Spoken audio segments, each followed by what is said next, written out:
All right, welcome to today's episode of Tomorrow's Leader, where we dive deep on all things leader related to leading yourself, related to leading others, to ultimately high levels of success and happiness.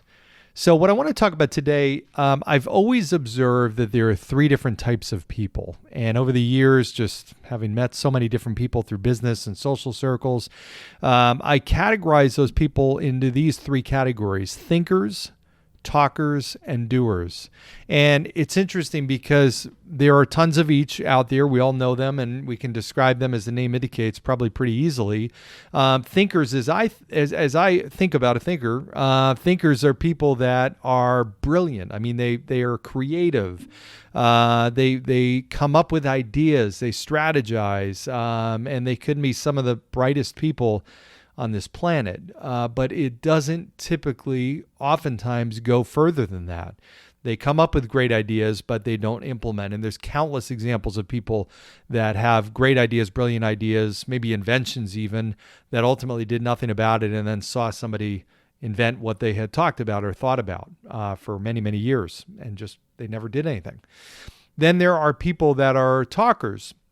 And these are people that when you meet them, could be in an interview, could be in a social setting.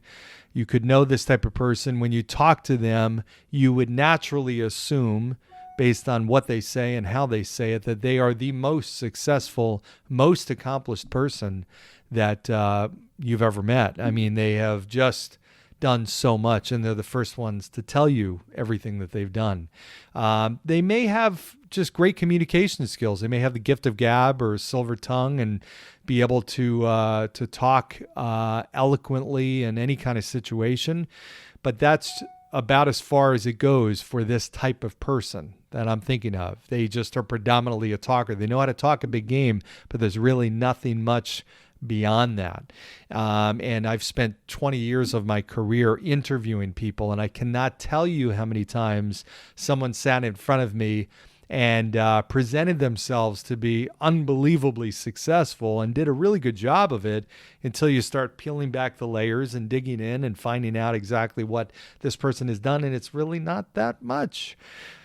So that brings me to the last one, and that's doers. Doers may not be the smartest people. They may not have all the creative ideas or brain power. They may not have the silver tongue and communication skills that a talker does, but they are really, really good at just one thing, and that is implementing and doing things. We know these people, and sometimes they are great talkers and thinkers too, which is the triple threat, but these are people that just, no matter what, they just try new things. They just do it. They're quick to implement. They're not one to think too long or try and weigh the different options or the what-if scenarios or anticipate, or sometimes to their detriment, they don't plan much. But their version of planning is, okay, let me get out there and just do it, and I'll see what happens as I go. And there's some validity to that. I mean, ultimately, you learn a tremendous amount by field testing an idea or doing something. You don't learn the tuba by reading a book or listening to it. You learn it by playing the tuba. You have to get your hands on it. You've got to actually do something, right? So I've always admired that type of person. They're very good at overcoming their fear, right? There's nothing that really stops them.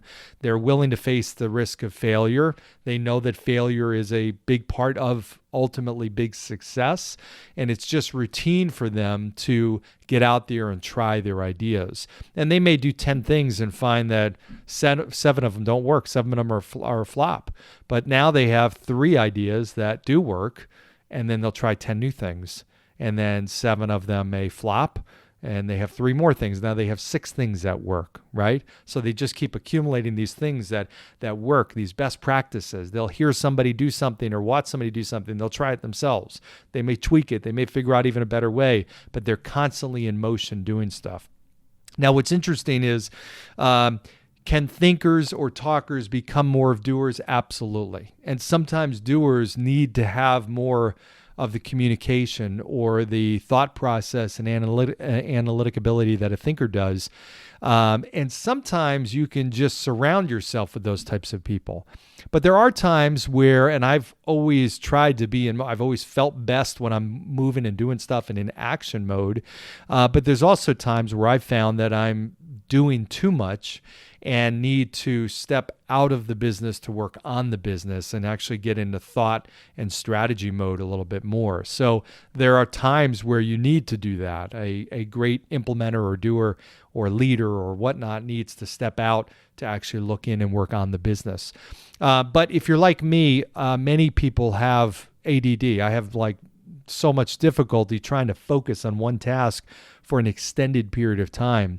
And there are things that you can do to help that. I know I always struggle and just bounce from one thing to another. And part of it is I've got so much stuff up in my mind and just thoughts and ideas, and my mind is racing all the time. Sometimes it's hard to keep up with what's going on up there. So it gets overwhelming at times. But what my tendency sometimes, like many people, as I go from one thing to another, I try to multitask. I'm doing multiple things, and there's just so much stuff that's on my plate at any given point in time.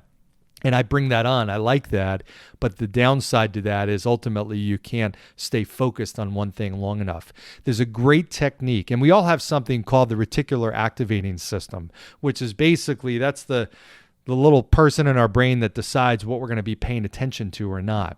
And it's interesting because you consciously, and you can see this in action. So if you've never, let's say a friend brings up the fact that they're going to buy a red Jeep, and you've never really, you haven't seen them around recently or whatnot, and all of a sudden you start to see red Jeeps all over the place, right? It's not that there are more of them that are around you. Your reticular activating system now has opened up your consciousness to be able to focus and see that. It's not that it wasn't there. You just didn't notice it. Now you notice it. That's your reticular activating system at work. So that's the part of your brain that's deciding what you're going to focus on and actually pay attention to and not. And you think about your brain is ignoring a majority of all the stimulus that's coming out at any given point in time. It does a really good job of that, right? There's all kinds of stuff around us that we have no idea that's happening, or sounds that are going on that we're not listening to, feelings that we might not even notice, how my legs feel against this chair or back, or my hands on this table, whatever the case, or just we're not really noticing it. We may not notice even how we feel, even body temperature wise or something, until it gets extreme.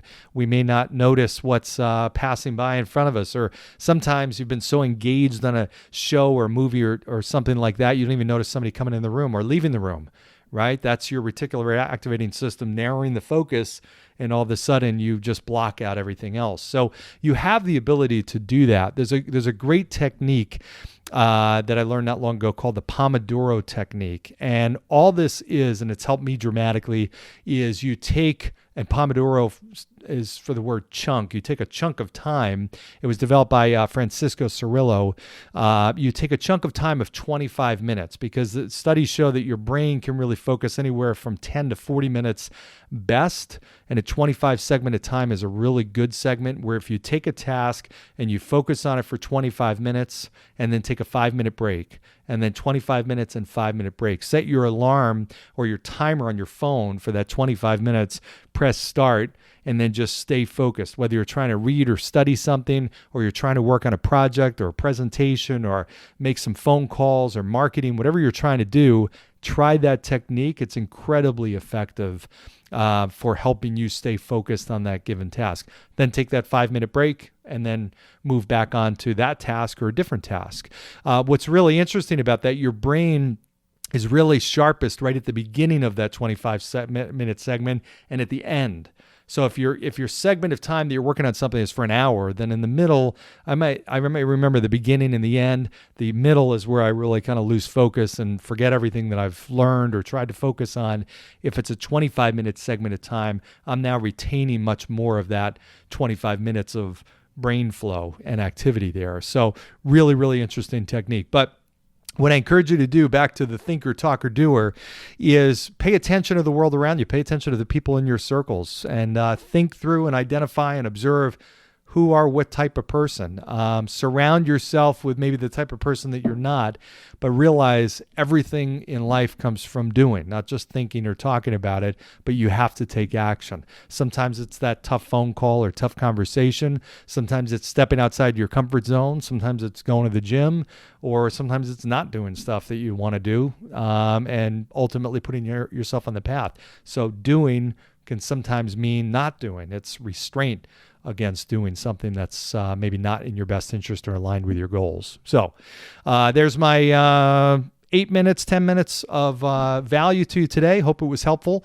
And thanks for joining today's episode of Tomorrow's Leader. Be sure to like, share, comment, and tune in for next time. We got more good stuff. Thanks, everybody.